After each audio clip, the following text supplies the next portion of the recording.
Vous savez que 13 est un nombre chanceux? Mais qu'est-ce que tu racontes? C'est plutôt un nom qui porte la poisse, oui. Alors ça, c'est dans les croyances populaires. D'ailleurs, d'où ça vient? Ça vient peut-être du fait qu'il y avait 13 convives à la scène, le dernier repas de Jésus. Ou le jour où il y avait 12 dieux nordiques qui sont installés à une table et puis Loki, le 13e, est arrivé et il y a eu plein d'embrouilles. Ah, j'ai aussi entendu parler des mois lunaires. Il y en a un peu plus de 12. Et du coup, de temps en temps, il y a une 13e pleine lune. Elle est dite de mauvais augure.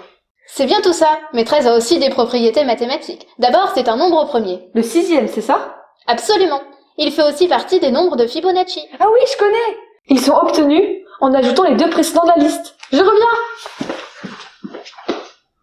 C'est le 7e de la liste. Tu en sais des choses. Il est aussi jumeau avec 11 car distant de 2, et cousin avec 17 car 17 est premier et distant de 4. Il est aussi sexy avec 19 et 7. Sérieusement? Les nombres sexy existent? J'imagine que pour qu'ils soient sexy, il faut qu'ils soient premiers et écartés de 6. C'est ça. Par contre, ne me demande pas pourquoi il s'appelle comme ça. Mais dis Lily, tout à l'heure tu as dit que 13 avait de la chance. Mais pourquoi? Je vais te montrer. D'abord, il faut écrire la suite des nombres entiers en commençant par 1.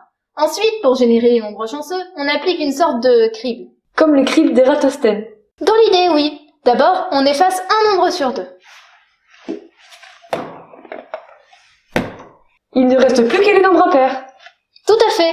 Maintenant, parmi les nombres qui restent, comme le deuxième nombre est 3, on efface un nombre sur 3. Donc j'efface le 5. Et voilà! Tu obtiens bien cette suite. J'imagine que vu que le troisième nombre restant est 7, j'efface un nombre sur 7. Exactement. 19. Tu pourrais continuer à l'infini avec 9 et ainsi de suite. Il reste des survivants. Ils ont de la chance, c'est ça? C'est ça, ce sont des nombres chanceux. Tu vois que 13 est bien dans la liste. Ah, c'est original. Il doit y en avoir beaucoup.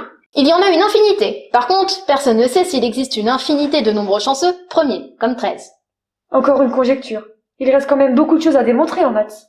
On espère que la vidéo vous a plu. Et à bientôt!